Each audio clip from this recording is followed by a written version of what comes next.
Good morning, Tigress Tribe. Another quick collective. And yes, you will notice the past couple of days I've had this band-aid.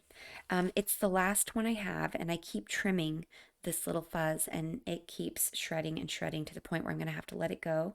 I just have not gotten new band-aids, and I have a really deep little slice. Yeah, I said that. It's a slice. It's not even a slice, it's a slice. Makes like an L, a backwards L.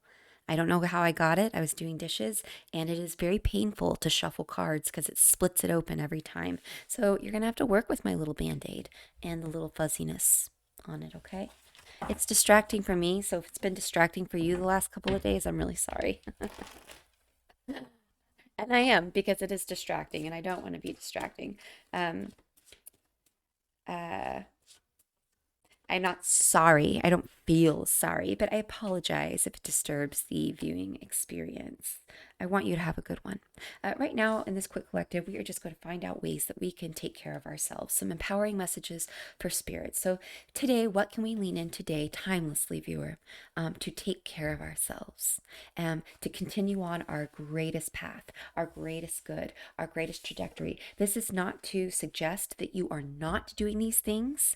If something comes out to say, do this or do that, it is to suggest to either to start, yes, maybe you need to hear that, or to continue. You're doing a good job. You might already be doing these things, and to stay in alignment with that. So either way, if you need to step into it or stay in alignment with it. So, what can we do to take care of ourselves today, with around whatever events are going on in our lives?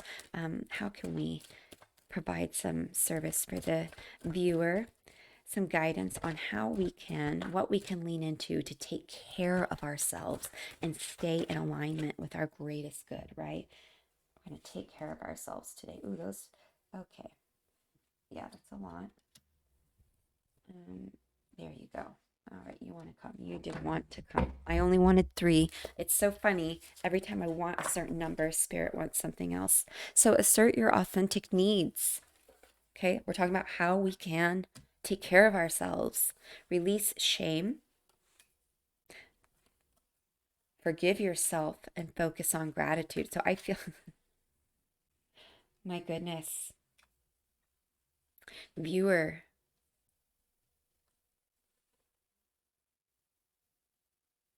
mm,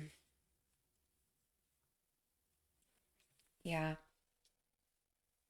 Oh, okay, so I just wanted to cry. Look how she's touching her heart, and I immediately wanted to release shame. Oh boy, this is a big one. Um, Forgive yourself. Don't become hostage to the past by berating yourself for your choices. If you didn't know how to do something,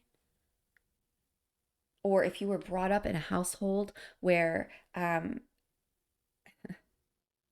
you were shamed a lot,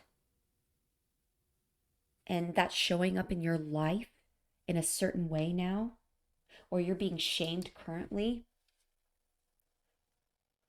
for something, you're being asked to assert your authentic needs. In a kind and confident tone, speak your needs rather than hiding them, okay? Rather than empower yourself to be authentic. To be authentic.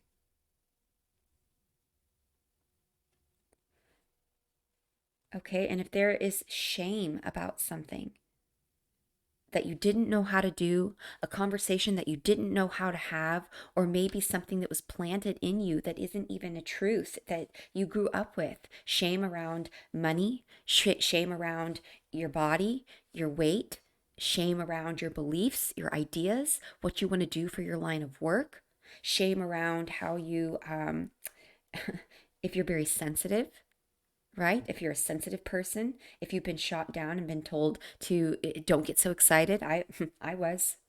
I still have someone in my life that tells me that every time I even dare to express a disappointment or have a human experience, I get told, calm down, don't get excited, don't get so excited. Let's not get so excited." And you know what happens? I immediately hang up on that person. In fact, I don't even communicate with that person anymore. Um, I take care of them. That's an interesting one for you, huh? But I don't communicate with them. And you know what? Because I had to assert my authentic needs. And I feel shame around this because they're very sick and they're a relative. Now, there's a difference between family and being related. This person went from family to just being related to me because I do not know how to handle them. But I made a promise to someone on their deathbed, okay, that I would help take care of this person till they passed. And I don't know how to do it all the time. This dynamic can be so, it is a narcissistic one, and it can be so frustrating to deal with. And sometimes I feel shame that I am in a reactive state, or that I reacted a way I did, or that I missed a step, or that I didn't understand a process about something, or that I couldn't show up a certain way because I have these strong desires to want to do this, but it doesn't feel like my truth to do it. It feels like I'm compromising my soul.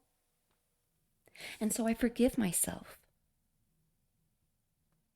I forgive myself that I don't always have the answers.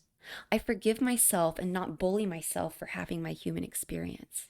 I forgive myself that I don't know how to deal with a situation that is much bigger and more complex than I have the capacity to handle right now. Those are my authentic needs.